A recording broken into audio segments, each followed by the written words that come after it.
Welcome back to the Lars Larsen Show. Well, it turns out that driverless 18-wheel trucks, the big rigs, are already rolling down the highways in the state of Texas. Are autonomous semis the inevitable future of trucking, or are they a risk on the road? Bart Teeter joins us now. Bart is the Director of Fleet and Operational Safety for Bot Auto, which I suspect gives you a dog in the fight. Bart, welcome back. Thank you, sir. Appreciate you having me. Is this a good idea? Absolutely. I'm 100% sold that this technology is going to save lives in not just Texas, but across the country. Now, should we worry? Because I know that generically people are going to say, but what about all of the people that we want to have jobs as truckers? Except right now, the industry seems to have a tough time getting enough truckers, tough enough that lately they've been hiring non-citizens and people who don't even have CDLs. Is this part of the solution to that? Yeah, Lars, I believe so. I mean, I think you look across the board at the issues facing trucking these days, and I think autonomy is, although not a silver bullet or a panacea, can be a big part of the solution to a lot of those problems, including a shortage of qualified drivers that's led to some of the problems that you just described. Well, in fact, one of the things I wonder about is, and I don't know what the statistics are, maybe you do, but how many of the accidents that we have on the highways are caused by people who drive other than 18-wheelers, because I've certainly heard from drivers that the knuckleheads around them sometimes put themselves in dangerous situations and even situations that cause accidents. You can't fix that. But if you could make the trucks autonomous and if the technology behind them is solid enough, could you avoid a percentage of the accidents that happen now? You're spot on with everything you just said, Lars. First of all, yes, we understand. I spent 26 years in state law enforcement for the Texas Highway Patrol here in Texas, working predominantly in commercial vehicle enforcement and charged with lowering our commercial vehicle crash rate. And you're absolutely correct.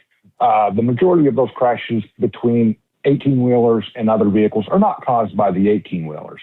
But part of the promise of autonomy is not just avoiding crashes that the 18-wheeler might cause, but seeing, reacting, perceiving somebody doing something stupid or reckless before a human driver would, and avoiding the crashes that those other, what we call four-wheelers, passenger cars would cause with a commercial vehicle. Yeah, because, I mean, look, there have been times, Bart, I've been going down the highway and I've wondered, I wonder about the knuckleheads who cut in front of an 18-wheeler, and then you're supposed to leave at least a couple of car lengths between you and the trucker. I think it's rude not to. It's like cutting in front of somebody, when you're on foot. It's rude, it's crude, and it can cause you to crash. In fact, I saw Bill Clinton crash into Hillary Clinton walking down the street in a video that went online today. It happens to people. But why people don't want to leave more room when they've got 80 or 100,000 pounds going 65 miles an hour, I, for the life of me, don't understand it. But an autonomous vehicle, would it be able to anticipate all those things and maybe stay out of the crash that a human driver might fall victim to? Yeah, again, that's the promise. With the sensor suite that we have, the advanced compute stack that we have, we're seeing things much farther than the normal human. We're seeing out 400, 500 or more meters using ultra high definition. Hold on, 400 or 500 meters, meaning translated as yards plus 15%. You're talking about seeing 1,200 feet down the road? Yeah, we're talking about 4 to 5 football fields plus is where we're seeing with these cameras, with our LiDARs creating that 3D image of the world, with the radar. So not only are we seeing what's out there, but we're capturing approach angles, we're capturing velocity and speed. So we can calculate better than the human when that person is going to run the stop sign or, take that stale yellow light. And we can account for that. And again, prevent some of those crashes that would not have necessarily been the fault of the commercial vehicle in the past, but regardless of who's at fault, end up in serious injuries and fatalities. Is most of this going to apply to long haul as opposed to local delivery, or do you see it going to local delivery as well? Well, for most of us in the space, that's Bot Auto, and then a lot of our friends in the space, yes, that's exactly our model, is hub to hub, handling the long middle mile, where I believe, when we talk about the labor issue as well, we're having, more and more trouble finding qualified drivers to fill those jobs. People don't want to be away from home for weeks at a time. Our trucks can handle the boring middle mile. We pull up to a hub in our destination, and a human driver is going to take over that load and deliver it locally or regionally where it's going. So yeah, exactly as you said. This, I think our greatest promise is on those longer routes. Okay, so that means there's still going to be a role for human drivers and maybe a role in jobs that actually fit their lives better than being gone from the rest of their family for weeks. Yeah, absolutely. Like I said, we're going to need those drivers to do those local and regional, finish those runs, final mile, first and last mile. Also, anytime, we're constantly validating our product. Anytime we add a new feature or do an upgrade or, software fix, whatever, we're not going to just throw that out there without validating that. So we're going to have those human drivers that are going to go out there and drive that first in data gathering and shadow mode, and then later as fallback safety drivers.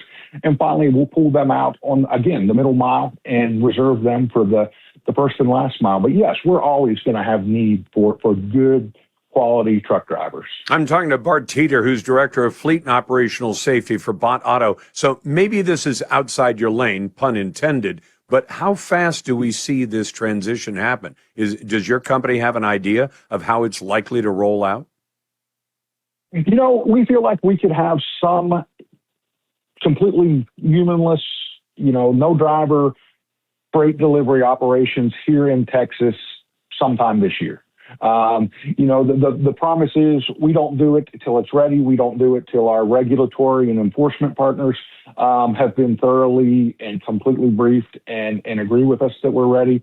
So we anticipate that happening for our company this year. Other companies, I believe, are on a similar trajectory.